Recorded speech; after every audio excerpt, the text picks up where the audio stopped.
ಓಂ ನಮೋ ಭಗವತೆ ವಾಸುದೇವಾಯ ಓಂ ನಮೋ ಭಗವತೆ ವಾಸುದೇವಾಯ ಓಂ ನಮೋ ಭಗವತೆ ವಾಸುದೇವಾಯ ನಾರಾಯಣೋ ನಮಸ್ಕೃತ್ಯ ನರಂ ಚೈವ ನರೋತ್ತಮಂ ದೇವೀಂ ಸರಸ್ವತಿಂ ವ್ಯಾಸಂ ತತೋ ಜಯವುತಿರ್ನಷ್ಟಪ್ರಾಯಶಃ ಭದ್ರೇಷು ನಿತ್ಯಂ ಭಾಗವತ ಸೇವೆ ಭಗವತಿ ಉತ್ತಮ ಶ್ಲೋಕೆ ಭಕ್ತಿರ್ಭಾತಿರ್ನಶ್ಮಂ ಕರೋತಿ ವಾಚಾಲಂ ಪಂಗುಂ ಲಂಘಾಯತೆ ಹಿರಮಿತ್ಕೃಪತಮಹಂ ವಂದೇ ಶ್ರೀಗುರು ದಿನತಾರೇಣ ಪರಮಾನಂದಮಾಧುಶ್ರೀ ಚೈತನ್ಯೇಶ್ವರಂ ಓಂ ಅಜ್ಞಾನತಿಮರಾಂಧಸ್ಯ ಜ್ಞಾನಾಗಣಸಲಾಖ್ಯ ಸಪ್ರಮಿಳಿತಮೇನ ತಸ್ಮೈ ಶ್ರೀ ಗುರುವೇ ನಮಃ ನಮೋ ಶ್ರೀಮದೇ ಕೃಷ್ಣ ಪ್ರಸಾದ ಮೊದಲು ಶ್ರೀಮತಿ ಜಯಪತಾಕ ಸ್ವಾಮಿ ನಮಃ ನಮೋ ಆಚಾರ್ಯಪದ ನೈತಿಕೃಪಣ ಗೌರವತಮತ ನಗರ ಗ್ರಾಮಧಾರಿಣಿ ನಮೋ ಶ್ರೀಮದೇ ಕೃಷ್ಣ ಪ್ರಸಾದ ಮೊದಲು ಶ್ರೀಮತಿ ಭಕ್ತಿ ವೇದಾಂತ ಸ್ವಾಮಿ ನಮಃ ನಮಸ್ತೆ ಸರಸ್ವತಿ ದೇವೆ ಗೌರವಾಣಿ ಪ್ರಚಾರಿಣಿ ನಿರ್ವಿಶೇಷ ಶೂನ್ಯವಾದಿ ಭಾಷಾದಿ ದೇಶಧರಣಿ ಜಯ ಶ್ರೀ ಕೃಷ್ಣ ಚೈತನ್ಯ ಪ್ರಭು ನಿತ್ಯಾನಂದ ಶ್ರೀ ಅದ್ವೈತ ಕಥಾಧಾರ ಶ್ರೀವಾಸದ ಗೌರವ ಭಕ್ತರಿಂದ ಹರೇ ಕೃಷ್ಣ ಕೃಷ್ಣ ಕೃಷ್ಣ ಹರೇ ಹರೇ ಹರೇ ರಾಮ ರಾಮ ರಾಮ ಹರೇ ಹರೇ ಜಯ ಶ್ರೀ ಪ್ರಭು ಜಯ Shri Gurudev Hare Krishna Shrimad Bhagavatam 7th canto 11th chapter.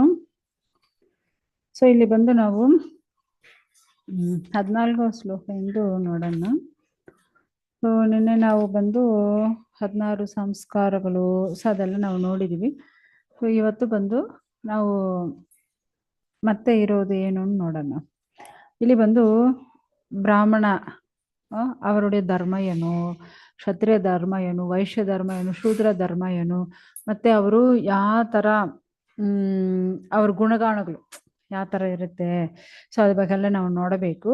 ಆಮೇಲೆ ಹೆಂಗಸರು ಯಾವ ತರ ಅವ್ರವ್ರ ಗಂಡನಿಗೂ ಯಾವ ತರ ಸೇವೆ ಮಾಡಬೇಕು ಅದೆಲ್ಲ ನಾವು ನೋಡಬೇಕು.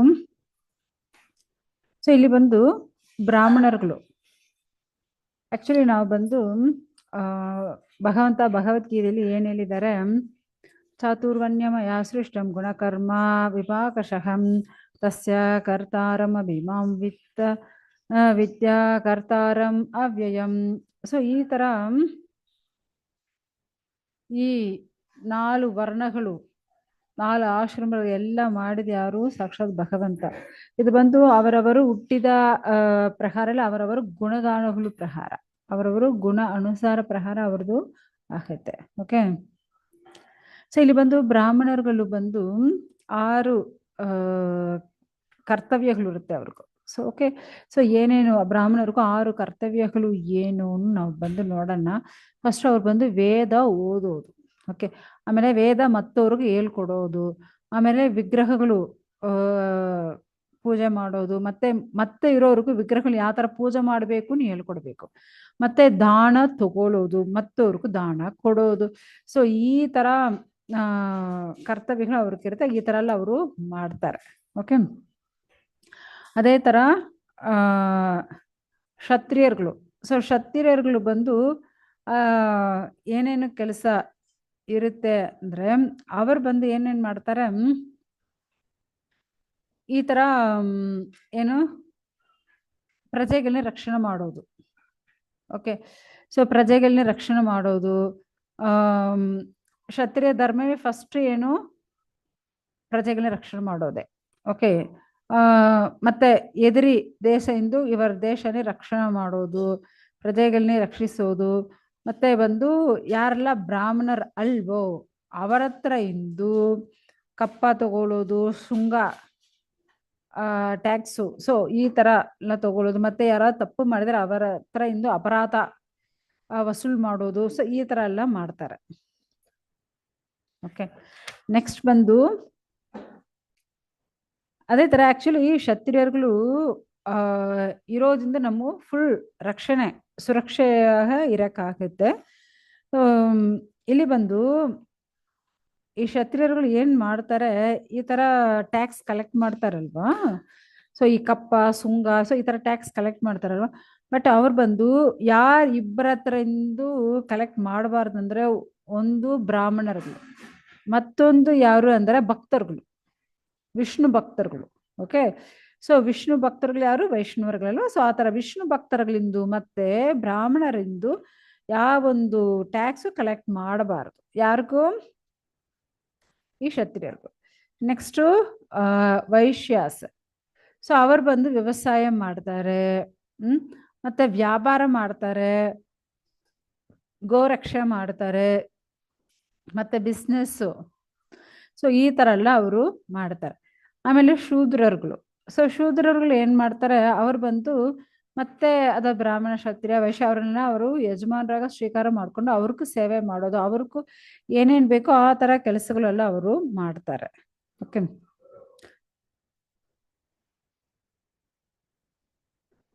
ಸೊ ಆಕ್ಚುಲಿ ಇವಾಗ ಬ್ರಾಹ್ಮಣರು ಏನು ಅಂದ್ರೆ ಈ ತರ ಯಾಗ ಯಜ್ಞ ಮಾಡೋದು, ಇಲ್ಲಂದ್ರೆ ಇಲ್ಲಿ ಯಾವ್ದು ವ್ಯವಸಾಯ ಮಾಡಿರ್ತ ಅಲ್ಲಿಂದು ರೈಸ್ ಎಲ್ಲ ತಗೊಳ್ಳೋದು. ಸೊ ಇಲ್ಲಂದ್ರೆ ಈ ಇದು ಏನು ಗುಡೋನ್ಸ್ ಇರುತ್ತಲ್ವಾ, ಸೊ ಅಲ್ಲಿ ಏನಾவது ಇರೋ ಧಾನ್ಯಗಳನ್ನೇ ಅವರು ತಗೊಳ್ಳೋದು. ಸೊ ಈ ತರ ಎಲ್ಲ ಅವರು ತಗೊಳಕ್ಕಾಗುತ್ತೆ. ಸೊ ಮತ್ತೆ ನೀವು ನೋಡಿದ್ರೆ ಅವಸರ ಕಾಲದಲ್ಲಿ, ಓಕೆ, ನಾವು ಇಷ್ಟು ತಕ್ಕ ಏನ್ ನೋಡಿದೀವಿ, ಸಾಮಾನ್ಯ ಧರ್ಮ ನೋಡಿದೀವಿ. ಓಕೆ, ಸೊ ಸಾಮಾನ್ಯ ಧರ್ಮ ಯಾರ್ದು ಏನು ನಾವು ನೋಡಿದೀವಿ. ಅದು ಬಂದು ಕ್ಷತ್ರಿಯ, ಸಾರಿ ಬ್ರಾಹ್ಮಣ, ಕ್ಷತ್ರಿಯ, ವೈಶ್ಯ, ಶೂದ್ರ. ಓಕೆ, ಇದು ಬಂದು ಸಾಮಾನ್ಯ ಧರ್ಮ. ಮತ್ತೆ ಒಂದು ನಿಮಿಷ,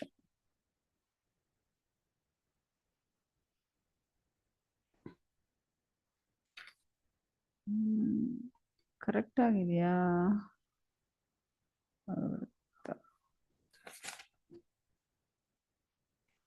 ಓಕೆ, ಸೊ ಈ ತರ ಅವರು ಮಾಡ್ತಾ ಇದ್ರು. ಸೊ ನೆಕ್ಸ್ಟ್ ಬಂದು ಆಪದ ಧರ್ಮ. ಮುಖ್ಯವಾಗಿ ಇಲ್ಲಿ ಬಂದು ಆಪದ ಧರ್ಮ ಅಂದ್ರೆ ಏನು ಅಂದ್ರೆ ಇದರ ಅವಸರಗಾಲದಲ್ಲಿ ಏನೇನು ಮಾಡಬೇಕು.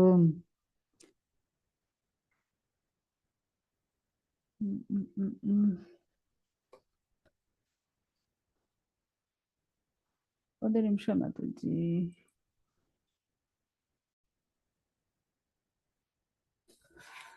ನೆಕ್ಸ್ಟು ಆಪದ ಧರ್ಮ. ಸೊ ಆಪದ ಧರ್ಮ ಅಂದ್ರೆ ಅವರವರು ಧರ್ಮಗಳು ಅವರವರು ಫಾಲೋ ಮಾಡಲೇಬೇಕಾಗುತ್ತೆ. ಬ್ರಾಹ್ಮಣ, ಕ್ಷತ್ರಿಯ, ವೈಶ್ಯ, ಶೂದ್ರ ಅವರವ್ರ ಧರ್ಮಗಳು ಅವರವರು ಫಾಲೋ ಮಾಡಲೇಬೇಕಾಗತ್ತೆ. ಆದ್ರೆ ಈ ತರ ಅವಸರ ಕಾಲದಲ್ಲಿ ಏನ್ ಅದದು ಕೆಳಗೆ ಇರೋರು ಅವರು ಬಂದು ಮೇಲ್ಗಡೆ ಇರೋರು ಕೆಲಸನೇ ಮಾಡಕ್ಕಾಗಲ್ಲ. ಸೊ ಓನ್ಲಿ ಕ್ಷತ್ರಿಯರುಗಳನ್ನ ಬಿಟ್ಟು ಮತ್ತೆ ಯಾರು ಏನ್ ಮಾಡಕ್ಕಾಗಲ್ಲ. ಸೊ ಯಾಕಂದ್ರೆ ಇವಾಗ ಕ್ಷತ್ರಿಯ ಕೆಲಸ ಕ್ಷತ್ರಿಯರೇ ಮಾಡಕ್ಕಾಗುತ್ತೆ, ಮತ್ತೆ ಯಾರು ಆ ಕ್ಷತ್ರಿಯ ಧರ್ಮನೇ ಫಾಲೋ ಮಾಡೋದು ಸಾಧ್ಯ ಇಲ್ಲ. ಮತ್ತೆ ಇರೋರು ಚೇಂಜ್ ಮಾಡ್ಕೋಬಹುದು, ಬಟ್ ಇದು ಮಾತ್ರ ಯಾರು ಚೇಂಜ್ ಮಾಡಕ್ಕೆ ಆಗಲ್ಲ. ನೆಕ್ಸ್ಟ್ ಬಂದು ಈ ತರ ಅವಸರ ಕಾಲದಲ್ಲಿ ಋತ, ಈ ತರ ಧಾನ್ಯಗಳು ವ್ಯವಸಾಯ ಜಾಗ ಇಂದು ಧಾನ್ಯಗಳು ಎತ್ಕೊಳ್ಳೋದು, ಅಲ್ಲಿಂದು ಸಿಂದಿರೋದು ಎತ್ಕೊಳ್ಳೋದು. ಓಕೆ, ಅದು ಬಂದು ಉಂಜಾಸಿಲಾನು ಹೇಳ್ತಾರೆ. ಓಕೆ, ಅದು ಬಂದು ಋತ ಅನ್ನು ಹೇಳ್ತಾರೆ. ಆಮೇಲೆ ಯಾಚಕಂ ಇಂದು ತಗೊಳ್ಳೋದು, ಅದು ಬಂದು ಅಮೃತ ಅಂತ ಹೇಳ್ತಾರೆ. ಮತ್ತೆ ಧಾನ್ಯಗಳು ಯಾಚಕ ಮಾಡೋದು ಮೃತ ಅಂತ ಹೇಳ್ತಾರೆ. ಅದು ಮುಂಚೆ ಇರೋದು ಅಮೃತ, ಇದು ಮೃತ. ಓಕೆ, ನೆಕ್ಸ್ಟು ಈ ತರ ವ್ಯವಸಾಯ ಜಾಗ ಇಂದು ಅಲ್ಲಿ ಉಳೋದು, ಆ ವ್ಯವಸಾಯ ಮಾಡೋ ಆ ಜಾಗನೇ ಉಳೋದು, ಅದರ ಬಂದು ಪ್ರಮೃತ ಅಂತ ಹೇಳ್ತಾರೆ. ಯಾರೆಲ್ಲ ವ್ಯಾಪಾರ ಬಿಸ್ನೆಸ್ ಮಾಡ್ತಾರೋ ಅದು ಬಂದು ಸತ್ಯನೃತ ಅಂತ ಹೇಳ್ತಾರೆ. ಓಕೆ, ಸೊ ಈ ತರ ಎಲ್ಲ ಒಬ್ಬೊಬ್ರು ಅವರವ್ರಿಗೆ ಏನಾಗುತ್ತೋ ಆ ತರ ಮಾಡಬೇಕು. ಅದೆಲ್ಲ ಬಿಟ್ಟು ಅದಿಂದ ನೀಚವಾಗಿ ಇರೋದು ಏನು ಅಂದ್ರೆ ಒಂದು ನಾಯಿ ತರ ಕೆಲಸ, ಏನು ಸ್ವವೃತ್ತಿನ್ ಹೇಳೋದು, ಆ ತರ ಎಲ್ಲ ನಾವು ಮಾಡಕ್ಕಾಗಲ್ಲ. ಯಾಕಂದ್ರೆ ಬ್ರಾಹ್ಮಣರು ಕೆಲಸ ಮಾಡಬೇಕು, ಕ್ಷತ್ರಿಯ ಕೆಲಸ ಮಾಡಬೇಕು, ವೈಶ್ಯ ಕೆಲಸ, ಶೂದ್ರ ಕೆಲಸ ಮಾಡ್ಲೇಬೇಕಾಗತ್ತೆ. ಇಲ್ಲಿ ಬಂದು ಬ್ರಾಹ್ಮಣರುಗಳು ಮತ್ತೆ ಕ್ಷತ್ರಿಯರುಗಳು ಇವರಿಬ್ಬರು ಬಂದು ಈ ತರ ನೀಚ ಕೆಲಸ ಏನ್ ಮಾಡಬಾರದು. ಓಕೆ, ನೀಚ ಕೆಲಸ ಏನ್ ಮಾಡಬಾರದು ಯಾರು, ಬ್ರಾಹ್ಮಣರುಗಳು, ಕ್ಷತ್ರಿಯರುಗಳು. ಯಾಕಂದ್ರೆ ಬ್ರಾಹ್ಮಣರುಗಳು ಬಂದು ವೇದಗಳನ್ನೇ ಅವರು ಓದಲೇಬೇಕಾಗುತ್ತೆ. ಓಕೆ, ದೇವಾರಾಧನೆ ಮಾಡ್ಲೇಬೇಕಾಗುತ್ತೆ. ಆಮೇಲೆ ಕ್ಷತ್ರಿಯರುಗಳು ದೇವರುಗಳನ್ನೇ ಆರಾಧನೆ ಮಾಡೋದು, ಪೂಜೆ ಮಾಡೋದು ಅದೆಲ್ಲ ಅವ್ರಿಗೂ ಇರುತ್ತೆ. ಸೊ ಇವಾಗ ಬ್ರಾಹ್ಮಣರುಗಳು ಯಾವ ತರ ಅವರು ಗುಣಗಾನಗಳು, ಸೊ ಅವರ ಹತ್ರ ಈ ಗುಣಗಳೆಲ್ಲ ಇರುತ್ತಪ್ಪ, ಆ ತರ ನಾವು ಹೇಳಕ್ಕಾಗುತ್ತೆ. ಇವಾಗ ಬ್ರಾಹ್ಮಣರುಗಳ ಹತ್ರ ಆ ಮನನಿಷ್ಕ್ರಮ, ಓಕೆ, ಮನಸ್ಸು ಕಂಟ್ರೋಲ್ ಮಾಡೋದು, ಇಂದ್ರಿಯಗಳನ್ನೇ ಕಂಟ್ರೋಲ್ ಮಾಡೋದು, ಓಕೆ. ಸೊ ಇಂದ್ರಿಯ ನಿಷ್ಕ್ರಮ, ಸೊ ಇದೆಲ್ಲ ಇರುತ್ತೆ. ಮತ್ತೆ ತವ ವ್ರತಗಳು, ಶುದ್ಧೆ, ತೃಪ್ತಿ, ಮತ್ತೆ ದಯೆ ಇರುತ್ತೆ, ಸಿಂಪಲ್ ಆಗಿರ್ತಾರೆ, ಜ್ಞಾನವಾಗಿರ್ತಾರೆ, ಕರುಣೆಯಿಂದ ಇರ್ತಾರೆ, ನಿಜ ಮಾತಾಡ್ತಾರೆ, ಹೇಳ್ತಾರೆ. ಸೊ ಯಾವಾಗ ಅವರು ಭಗವಂತನ ದೇವೋತ್ತಮ ಪರಮಪುರುಷ ಹತ್ರ ಅವರು ಯಾವಾಗ ಶರಣಾಗತರಾಗಿ ಇರ್ತಾರೆ, ಯಾರು ಬ್ರಾಹ್ಮಣರುಗಳು. ನೆಕ್ಸ್ಟ್ ಕ್ಷತ್ರಿಯರುಗಳು ಯಾವ ತರ ಇರ್ತಾರೆ ನೋಡೋಣ. ಕ್ಷತ್ರಿಯರುಗಳು ಬಂದು ಯುದ್ಧ ಮಾಡಕ್ಕೆ ಅಷ್ಟು ಒಂದು ಏನಾಗಿರುತ್ತೆ, ಪ್ರಾಕ್ಟೀಸ್ ಆಗಿರ್ತಾರೆ. ಮತ್ತೆ ಅವ್ರು ಬಂದು ಯಾವಾಗ ಸೋಲೋದೇ ಇಲ್ಲ, ಯಾವಾಗ ಅಷ್ಟೊಂದು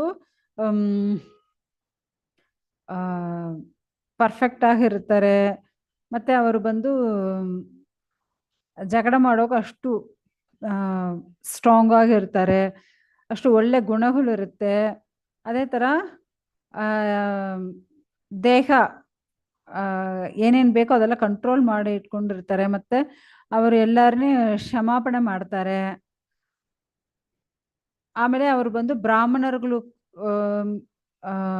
ಏನು ಬ್ರಾಹ್ಮಣರುಗಳು ಮಾಡೋ ಆ್ಯಕ್ಚುಲಿ ಬ್ರಾಹ್ಮಣರುಗಳದ್ದು ಫಾಲೋ ಮಾಡ್ತಾರೆ.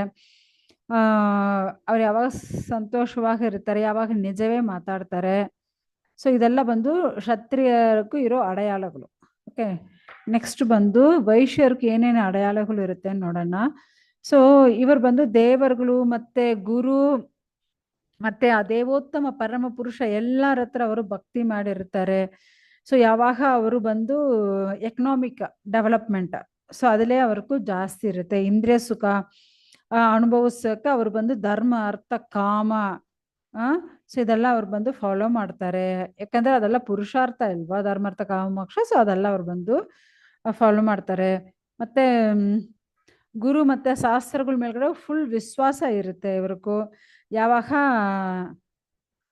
ಸಾಮರ್ಥ್ಯವಾಗ ಅವರು ನಡ್ಕೊಳ್ತಾರೆ. ಇದೆಲ್ಲ ವೈಶ್ಯರುಗಳು ಗುಣಗಾನಗಳು. ಓಕೆ, ನೆಕ್ಸ್ಟ್ ಶೂದ್ರರುಗಳದ್ದು. ಸೊ ಶೂದ್ರರುಗಳು ಬಂದು ಬ್ರಾಹ್ಮಣ, ಕ್ಷತ್ರಿಯ, ವೈಶ್ಯ ಇವ್ರಿಗೆಲ್ಲ ಯಾವಾಗ ಸೇವೆ ಮಾಡ್ತಾ ಇರ್ತಾರೆ. ಅವ್ರಿಗೆಲ್ಲ ಇವರು ಅಷ್ಟು ಬಂದು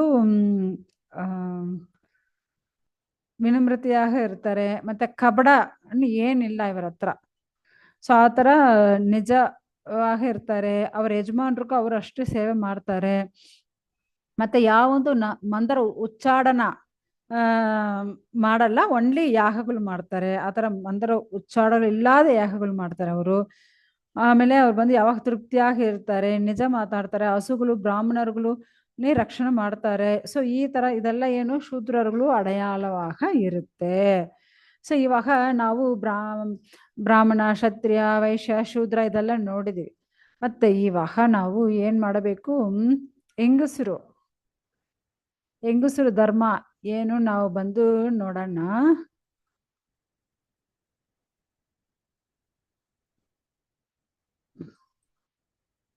ಓಕೆ,